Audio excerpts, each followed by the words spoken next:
Rapaziada, beleza? Aqui quem fala é o Léo e a gente vai pro terceiro dia do nosso plano, o ressentimento.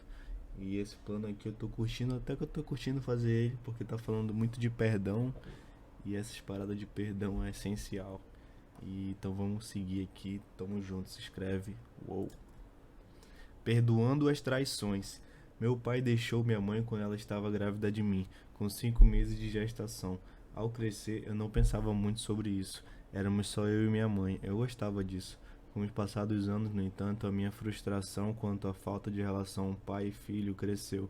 A frustração com meu pai por abandonar minha mãe, frustração com minha mãe por não salvar o relacionamento deles, frustração até mesmo comigo, porque o fato de ter um filho eu não fez ficar. A raiva crescia, foi tornando-se mais irracional, mais deslocada, mais ultrajante. A cada novo pensamento negativo, meu fardo da relação pai-filho ficava cada vez mais pesado. Quando o peso ficou insuportável, decidi conhecer meu pai. Em poucas semanas eu localizei e fiz planos para jantar. Durante toda a semana que antecedeu ao seu encontro, eu me senti mal. Todo tipo de pensamento ansioso começou a surgir, junto com cada insegurança que eu tinha relacionada à ausência do meu pai. Eu caminhei pelo restaurante lotado, buscando um rosto que fosse assustadoramente semelhante ao meu. Pela primeira vez olhei meus pais nos olhos, foi surpreendentemente normal. O momento chave logo chegou e ele disse: Eu sinto muito por todos esses anos que te odiei. Rapidamente ele respondeu: Sinto muito por toda a dor que te causei. Por incrível que pareça, naquele momento todo o peso foi retirado. Eu tinha um relacionamento com meu pai, eu tinha deixado a raiva para trás, mas então a manhã seguinte veio. Eu tinha conseguido tudo o que eu queria, mas não podia evitar de ainda sentir raiva dele. Eu aprendi que aliviar o peso de dores do passado não acontece de uma só vez. Você precisa aprender a liberar diariamente. Eis como abrir mão. Identifique o que torna seu fardo mais pesado. Certas coisas vão te atingir mais. Ao invés de entrar em pânico sempre que essas emoções voltarem, reconheça-as, respire fundo, acalme-se e identifique claramente o que te faz sentir assim. Estabeleça limites. Uma vez que identificamos os fatores que reavivam a dor daquilo que você está tentando perdoar, estabeleça limites. Algumas coisas servirão mais como gatilho. Estabeleça os limites para guardar o seu coração.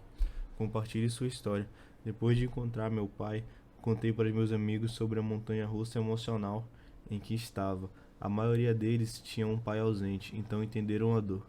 O que eu não sabia era a mudança que eu estava acontecendo neles também. Logo depois de ter decidido conhecer meu pai, 3 dos meus amigos mais próximos decidiram fazer o mesmo. Sua história é poderosa e inspiradora. Quando você perdoar e deixar de lado a dor, compartilhe a sua história. Você não tem ideia do impacto que pode causar. Não importa qual relacionamento precisa de cura, aprenda a liberar. Você pode descobrir que seu fardo está um pouco mais leve, afinal. Pergunta: que fardo você está carregando? Rapaziada, acho que esse fardo aqui é um. Acho que é o jogo que eu jogo que eu não paro de jogar nunca e não largo de jogar esse jogo e tô sempre jogando. Quais relacionamentos quebrados precisam de cura? Acho que é mais com os amigos que eu não falo mais, que a gente se distanciou. Acho que eu podia, sei lá, voltar a falar com os antigos amigos e voltar com essa relação. Quais circunstâncias dolorosas você está se agarrando fortemente?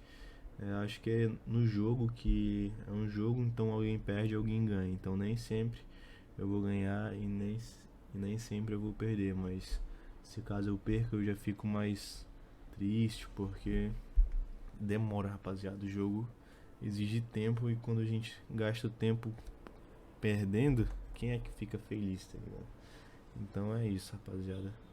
Vamos orar aqui. Deus, ajude-me a reparar os relacionamentos partidos na minha vida. Ajude-me a aprender a liberar feridas do passado e a perdoar os outros da mesma maneira que o Senhor livremente nos perdoa. Dê-me a sabedoria para saber quais limites devo estabelecer e como começar. Em nome de Jesus. Amém. Uou! Vamos seguir, rapaziada. Vamos seguir com Provérbios. Acima de tudo, meu filho, cuide bem do seu coração, porque dele depende toda a sua vida. Hebreus. Visto que temos uma multidão de testemunhas ao nosso redor, afastaremos de nós qualquer coisa que nos torne vagarosos ou nos atrase, e especialmente aqueles pecados que se enroscam tão fortemente em nossos pés e nos derrubam, e corramos com perseverança a corrida que Deus propôs para nós.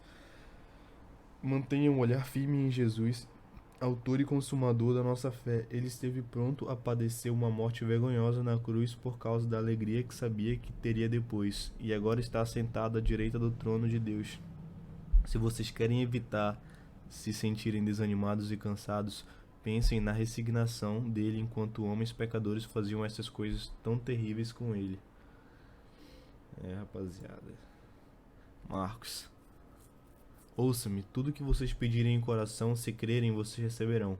Mas quando estiverem orando, primeiro perdoem aqueles por quem foram ofendidos, para que seu Pai que está nos céus também perdoe seus pecados. Quinto e último, Mateus. Então Pedro se aproximou de Jesus e disse: Senhor, quantas vezes eu devo perdoar um irmão que peca contra mim? 7 vezes? Não 7 vezes, respondeu Jesus, mas até 70 vezes 7. O reino dos céus pode ser comparado com um rei que adquiriu em ordem suas contas com seus servos.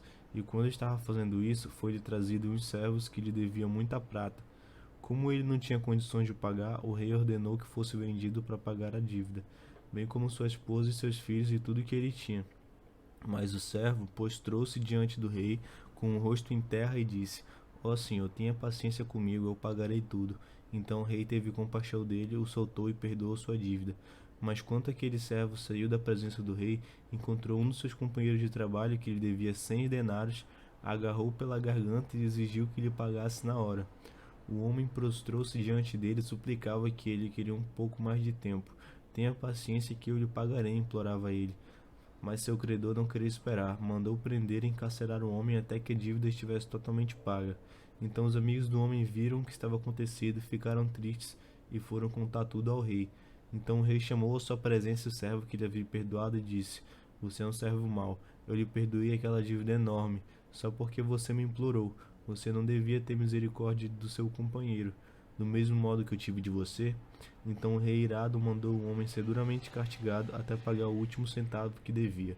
Assim meu Pai Celeste fará com vocês, se cada um de vocês se recusar e perdoar verdadeiramente seu irmão.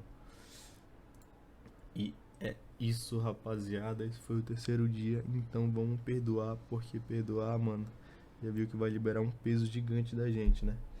E é isso, rapaziada. Muito obrigado. Deixa o like, se inscreve. Esse foi o terceiro dia do nosso plano.